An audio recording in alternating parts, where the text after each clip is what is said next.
안녕하십니까. 혼란한 정치 시사 이슈를 술술 풀어보는 선거권의 혼술 12월 12일 월요일 늦은 시간에 인사드립니다. 제가 윤석열 대통령 깜짝 놀라게 많이 달라졌다, 확 달라졌다 그런 이야기를 말씀을 드린 적이 있습니다. 그리고 특히 지금 두 개의 전쟁을 치르고 있다. 하나는 가짜 뉴스와의 전쟁, 하나는 불법 파업과의 전쟁을 치르고 있는데, 자, 또 하나의 전쟁을 시작을 한 것 같습니다. 바로 거대 야당 민주당과의 전쟁입니다. 자, 이재명 보호를 위해서 무리수를 남발을 하고 있는, 그래서 국회를 거의 난장판으로 만들고 있는 거대 야당에 대해서 확고한 원칙을 지키면서 지금 대통령실이 윤석열 정부의 브랜드를 확고한 원칙주의 이렇게 지금 규정을 했죠. 그 원칙주의를 지키면서 거대 야당과의 전쟁을 선포했다, 이런 느낌이 듭니다. 특히 이 거대 야당과의 전쟁은 마치 1대 182, 윤석열 대통령 혼자서 182명의 이 범야당 국회의원들과 맞서는 그런 형국이 되어 가고 있습니다. 지금 민주당을 중심으로 야당이 일요일에 이 이상민 행안부 장관 해임 건의안을 전격적으로 통과를 시켰죠. 국민의힘이 퇴장을 한 가운데 이상민 해임안이 183명이 투표에 참석을 해서 182의 찬성으로, 찬성 182, 무효 1 이렇게 통과를 시켰습니다. 182명이나 되는데 민주당 소속 의원이 169명이죠. 여기다 민주당 출신 무소속 의원들이 있습니다. 위장 탈당을 했던 민형배나 윤미향 이런 사람들이 이 5명이 있고, 또 정의당에서 6명, 기본소득당, 또 국민의힘에서도 1명, 건헌희 국민의당 비례대표위원이었다가 안철수 국민의당 대표가 국민의힘하고 합당을 했는데, 비례대표위원은 이 탈당을 하면은 국회의원 배지가 날아가기 때문에 지금 건헌희 의원은 민주당 쪽에 서 있으면서 국민의힘 소속으로 있습니다. 자, 그래서 건헌희도 여기 다수당의 행포에 참여를 해서 182가 됐는데, 그래서 제가 1대 182의 전쟁을 시작을 했다. 윤석열 대통령이. 자, 일단 이상민 해임 건의안은 말 그대로 건의안입니다. 윤석열 대통령이 이 묵살을 했습니다. 아예 무시를 해버리는 그런 전략을 썼습니다. 얼마 전에 박진 외교부 장관에 대해서 해임 건의안을 했을 때는 그 다음날 대통령실이 공식 입장을 발표를 해서 이 거부권을 행사를 하는 이런 모습을 취했지만, 지금은 거의 이 무시를 하는 그런 전략입니다. 지금 윤석열 대통령은 이 민주당이 이번 여러 1년의 과정에서 거짓말을 했다, 이런 입장이라고 합니다. 왜 그러냐면은 이 거짓말을 했고 그게 국민의힘 지도부가 쏘가 넘어갔다. 지금 여야 합의에서 우선 예산안을, 지금 가장 급한 예산안, 나라 살림을 꾸리는 예산안을 먼저 처리를 하고 나서 그 이후에 국정조사를 진행한다, 이렇게 합의를 했었죠. 합의를 했는데 예산안이 처리가 되기도 전에, 그리고 국정조사도 하기 전에 행안부 장관을 지금 해임하라, 이렇게 정치적인 요구를 하기 시작을 하는 겁니다. 지금 국정조사, 이태원 참사 국정조사를 하면은 가장 핵심적인 부서가 행안부죠. 그러면 행안부 장관을 앉혀놓고 각 국장들에게 총체적으로 이 이태원 참사에 대한 대응을 어떻게 했는지를 따져서 물어서, 거기서 실수한 것들이 발견되면은 이런 실수를 했기 때문에 해임을 해야 된다, 이렇게 하는 것이 맞죠. 그런데 그것이 아니고 행안부 국정조사를 앞두고 장관을 지금 해임시키라. 이것은 정치 공세입니다. 지금 이 정진석 국민의힘 비대위원장이 이야기했듯이 성동격서, 이재명 대표에 대해서 수사에 쏠리는 그 초점을 분산시키기 위한 것 아니냐. 그리고 일종의 지지층을 모아서 이 저항선을 치기 위한 것 아니냐. 정치적 목적으로 이상민을 제물로 삼으려고 한다. 이런 분석들이 나오는 상황이죠. 자, 그런 분석이 나오는 상황에서 덜컥 이렇게 선 예산안 처리 후 국정조사 진행을 합의를 해줬기 때문에 결국은 이 사태가 또 발생을 했다. 행안부 장관 해임한 정국이 조성이 되고 있다. 그래서 아침에 제가 말씀드린 대로 친윤 핵심인 장제원 의원이 겉멋이든 패선 정치를 한다. 겉멋 패선 정치 이런 이야기를 했죠. 무슨 뭐 그 합리적 대응이니 뭐 이렇게 그 하면서 민주당에게 질질 끌려다니는 그런 그 정치를 한다. 이 여당 내부를 향해서 여당 내부 지도부를 공격을 한 말인데 그것이 결국은 윤석열 대통령의 속마음을 대변한 것 아닌가 그런 분석까지 나옵니다. 그 정도로 윤석열 대통령이 지금 경로했다는 이야기입니다. 그래서 이렇게 되면 민주당 그 페이스에 완전히 말려들어서 해임 정국 그 행안부 장관 해임 정국이 또 조성이 되고 윤석열 대통령이 그것을 기각하는 데 대해서 왜 민심을 거스르느냐 또 이런 식으로 막 몰아치는 그런 장을 그 만들기 위해서 민주당이 이 해임 건의안을 일요일에 전격적으로 통과를 시킨 것이죠.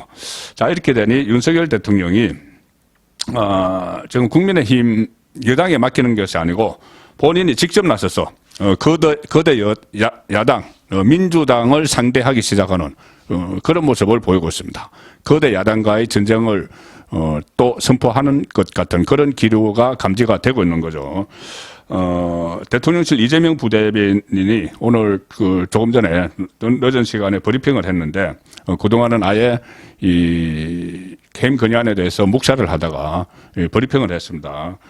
이런 이야기를 했습니다. 지금은 희생자와 유족들을 위해서는 진상 확인, 법적 책임 소재 규명이 가장 중요하다. 이를 통해서 국가의 법적 책임 범위가 정해지고 이것이 명확해져야지 유족에 대한 국가 배상이 제대로 이루어질 수 있는데 자, 그러자면은 철저하고 엄정한 수사를 통해서 진실을 가려내는 것이 유가족에 대한 최대한의 배려이자 보호다. 그 어떤 것도 이보다 앞설 수 없다.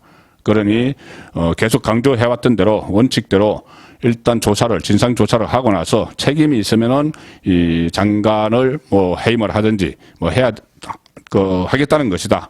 지금 국회에서 그것보다 앞서서 어떤 정치적인 목적으로 해임 건의안을 내는 것은 받아들일 수 없다. 이 입장을 이야기한 겁니다. 이것은 오늘 그 인사혁신처를 통해서 국회의 해임 결의안이 대통령실에 보고가 됐기 때문에 입장을 낸 것이죠.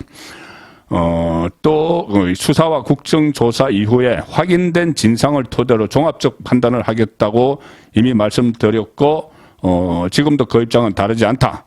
이 확고한 원칙을 재확인하는 이런 상황이었습니다. 그래서 대통령 그 기자들이 그러면 이것을 윤석열 대통령이 해임 건의를 수용하지 않은 것으로 이해하면 되느냐 이렇게 물으니 이재명 부대변인은 이것을 뭐 불수용, 수용 이렇게 판단하는 것은 이 불수용이냐 수용이냐 이렇게 판단하는 것은 대통령실의 입장을 오히려 오독하고 있는 것이다. 잘못 알고 있는 것이다. 이것은 당연하게 수용이나 불수용이냐 이런 답변보다 이야기한 대로 그 어떤 것도 이보다 앞설 수는 없다. 그러니까 수용, 불수용 이런 차원을 넘어서서 이것은 일단 말이 안 되는 거다. 무조건 원칙대로 처음에 이야기했던 대로 철저하고 엄정한 수사를 통해 진실을 가려내는 것이 가장 우선적이고 그 어떤 거다 이보다 앞설 수는 없다. 그렇게 딱 그 선을 그은 겁니다. 그리고 윤석열 대통령은 단순히 이 문제를 이상민 장관의 거취 차원을 넘어서는 뭐 일부에서는 이상민 장관이 해임되면은 한번 밀리면 끝까지 밀린다 이런 이야기도 나오지만은 그런 이 정치공학적 문제보다는 이것을 그 거대 야당의 이 발목 잡기 국정 운영 발목 잡기의 일환으로 파악을 하고 있습니다. 왜 그러냐면은 이것이 그 해임 건의안이 정말 정가의 보도처럼 꼭 필요할 때 써야 되는데 이재명 야당은 윤석열 대통령이 취임한 7개월 동안 벌써 2번이나 썼습니다. 박진 외교부 장관 때도 썼고 지금 또 그러니까 이재명 대표의 사법 리스크가 점점 심해지고 궁지에 몰리게 되니 이 꺼낼 수 있는 카드를 다 꺼내는 거죠. 자, 이런 식으로 대응을 하니까 일종의 정권 길들이기를 하면서 저 정권이 호락호락하게 자기들을 대하지 못하도록 정권 길들이기를 하면서 또 특히 이것은 대통령의 인사권에 대해서 간섭을 하고 일종의 방해를 하는 그런 문제로 보기 때문에 그런 판단에서 지금 정면 돌파를 시도하고 있는 상황이죠. 이 연장선 상황에서 대통령실은 윤석열 대통령이 이렇게 그 확고한 원칙을 밝힘에 따라서 이 국정조사 이것도 보이콧 지금 하려는 태세입니다. 국정조사 대상 안에 대통령실이 들어가 있죠. 뭐 경호처하고는 빠졌지만은 그 대통령실 자체의 국정조사에 응하지 않겠다. 자, 이런 그 강경한 기로가 흐르고 있습니다. 이 국민의힘이 국정조사 특위위원들을 명단에서 빼겠다. 그래서 보이콧하겠다는 이야기를 하고 있죠. 그래서 대통령실에서도 아니 그 야당이 먼저 지금 합의를 깼고 야당이 혼자 단독으로 하는 국정조사에 대통령실이 응할 이유가 없다. 이렇게 상당히 강경한 이 태도를 보이고 있습니다. 지금 그래서 결국 윤석열 대통령이 거대 야당에 홀로 맞서는 지금 국민의힘, 사실 그 전부터 여당인 국민의힘이 이 대통령에게 올라가는 이런 공세를 이재명 그 보호 차원에서 벌이는 이 파상 공세를 국민의힘이 막아야 되는데 지금까지 그렇게 못해왔죠.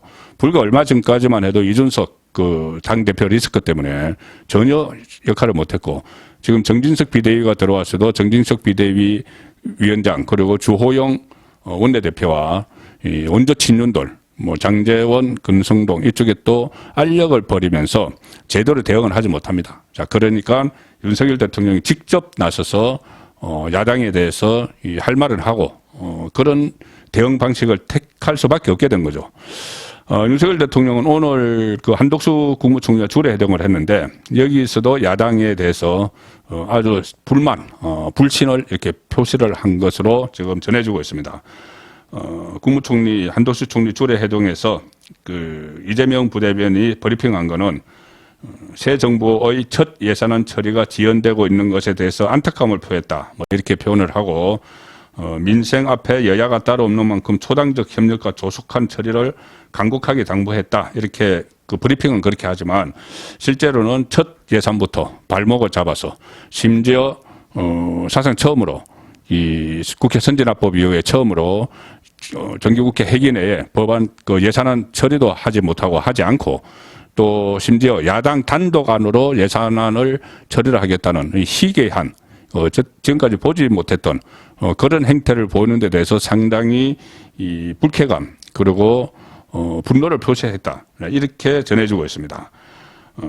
그리고 또 그 예산안 말고 여러 가지 법안들, 뭐 법인세법 개정안, 한국전력공사법 개정안 여기에 대해서도 하나하나 이 필요성을 따지면서 야당이 이것을 반대하는 것은 결국 그 국민에게 그 피해가 돌아간다. 뭐 이런 그 강조를 했다고 합니다. 법인세법 개정안 같은 경우는 대기업만의 감세가 아니고 모든 기업의 투자, 일자리를 늘려서 민간 중심의 경제 활력을 제고하기 위한 것이다. 윤석열 대통령이 이렇게 강조를 하면서 민주당의 발목 잡기를 지적을 했고 한국전략 한전법 개정안은 대규모 적자가 예상되죠. 지금 한전이 그 문재인 정권에서 시행했던 탈원전 그런 것에 영향을 미쳤습니다. 그런 그 대규모 적자가 예상되는 한전의 유동성 확보를 통해 국민의 전기료 부담을 최소화하기 위해서 민생 법안이다. 이렇게 하면서 반드시 처리돼야 된다. 이것 다 민주당이 이 발목을 잡고 있는 그 법안들에 대해서 일일이 설명을 하면서 민생을 위한 법안이니 처리해야 된다. 이렇게 대통령이 직접 나서서 강조를 하는 그런 상황이 되고 있습니다. 윤석열 대통령이 최근에 지지율도 상승을 했죠. 화물연대 파업에 원칙적으로 대응을 하는 모습, 또 가짜뉴스와의 전쟁, 그래서 국정 운영의 동력을 상당 부분 확보를 했고, 지금은 다시 거대 야당의 입법 행포에 맞서서 어떻게 보면 홀로 맞서서 이 윤석열 방식으로 정면 돌파를 하면서 승부수를 거는 그런 장면이 오늘 하루 동안 보였습니다. 송국근의 혼술이었습니다.